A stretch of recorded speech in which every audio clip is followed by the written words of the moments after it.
Hello friends, and welcome to a very special, very short episode of Dulcius Ex Asperus, where I bring you the news illustrated and in context. Today we're going to talk about one authoritarian trick I'm calling the split screen. I was reading the news today and I came across two stories. The first, in the New York Times, about how Trump was going to pause most raids targeting farms and hospitality workers.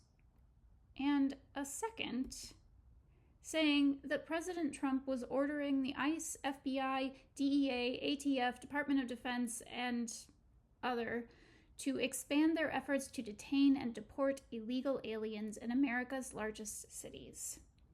So how do we square this circle? Fewer raids? More raids? What's happening?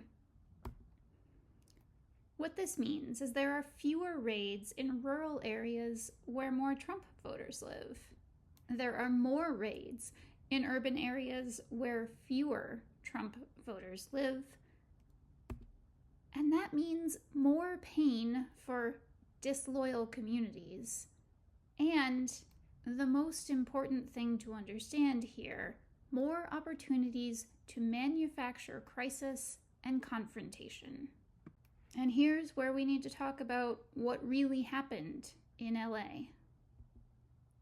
From the AP, most of the sprawling city of 4 million people has been spared any disruption as protests have been concentrated in a few blocks downtown near City Hall. And this from NBC Los Angeles. The LAPD also said the peaceful rally was interrupted when a small group of agitators began to show up. Luna and Tingrids both said the violent protesters ruined the rally, forcing peaceful participants to disperse and leave the area. In other words, the protests were mostly peaceful, with isolated pockets of violence, and local law enforcement and state and city leadership were handling the situation. And here is the most important thing I want you to remember.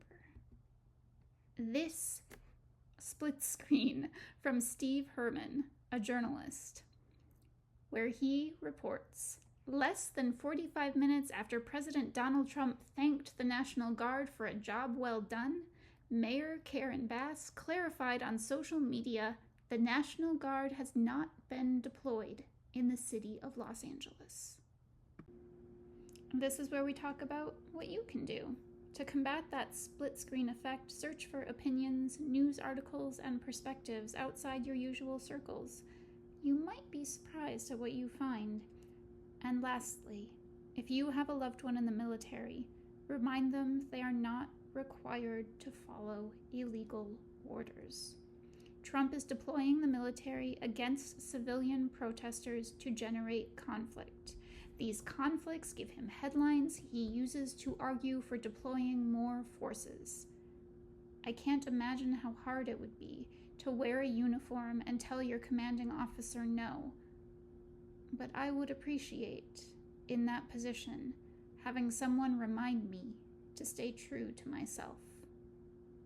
Until next time, friends, take care of each other.